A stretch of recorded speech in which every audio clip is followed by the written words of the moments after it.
According to kidshealth.org, 1 out of every 33 babies born in the United States is affected by a birth defect. There are thousands of birth defects that newborns can suffer from, but MyChildWithoutLimits.org states that out of every 1,000 births, 2 of the children will develop cerebral palsy. I first learned about this defect about 4 years ago when I interacted firsthand with a little boy who unfortunately suffers severely from cerebral palsy. He impacted my life so much that I've decided to pursue a degree in physical therapy helping special needs children. It is important to be educated on all different types of disabilities because you never know when you will come in contact with someone who has one. Today I am going to discuss what cerebral palsy is, the causes and the signs and symptoms to be aware of, the different treatments for it. Cerebral palsy is a disability related to the brain that has one main cause that can present itself at all different times. UCPSDFoundation.org breaks down the meaning of cerebral palsy so it's easier to understand. It states, cerebral refers to the brain and palsy to muscle weakness/poor control. There are 3 different types of cerebral palsy that someone can be diagnosed with according to AmericanPregnancy.org. The 3 different types are spastic cerebral palsy, athoid cerebral palsy, and ataxic cerebral palsy.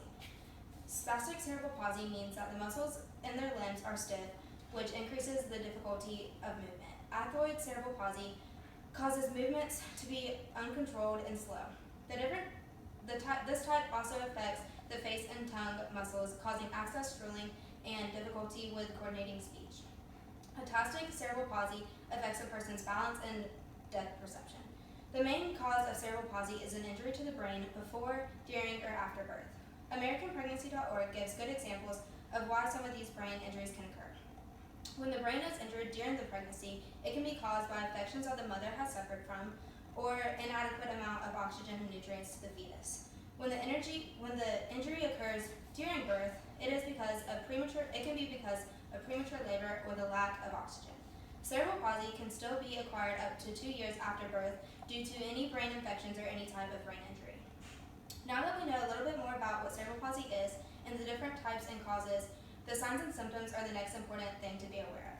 The signs and symptoms of cerebral palsy will be eventually what properly diagnoses the child. There are many different signs and symptoms that can point in the direction of cerebral palsy. According to cerebralpalsy.org, there are 8 signs that the doctors look for the most. These signs include muscle tone, movement, coordination and control, reflexes, posture, balance, and gross fine and oral motor function. Most cerebral palsy can't be diagnosed at birth. This is because the signs don't show up for a couple of months to a couple of years down the road. Once a child is actually diagnosed with cerebral palsy, the next step is figuring out what can be done to help them. Although cerebral palsy has no cure, there are many different types of treatment to make life a little bit easier. Medicine is one type of treatment that helps lessen the severity of symptoms. According to MayoClinic.org, medicine can be taken orally or can be injected into the body. Depending on what type of cerebral palsy the child suffers from is what determines what would be the best way. For example, if they suffer from isolated muscle spasms, injections would be the best. If it is generalized muscle spasms, which is the whole body, orally taking the medicine would be the best way to do it. It also states doctors should be consulted to see if medicine is even the right type of treatment for the child.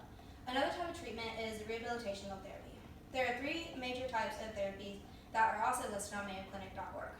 These therapies include physical therapy, or occupational therapy, and speech therapy. The main focus during a physical therapy session would be teaching the muscles how to work correctly.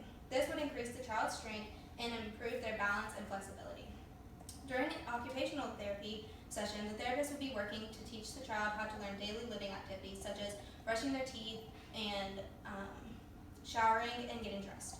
Speech therapy is very helpful when it comes to more severe cases of cerebral palsy. If it's not a severe case of cerebral palsy, then they will help with learning to speak and communicate efficiently with words.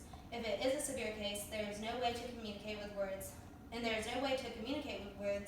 this type of therapy will teach the children other ways of communication, such as sign language or another form of technology that can help get their needs and wants across to people in their lives. Today we've talked about what cerebral palsy is, what the causes are, the signs and symptoms to watch for, and the treatment that is best. It works in today's world.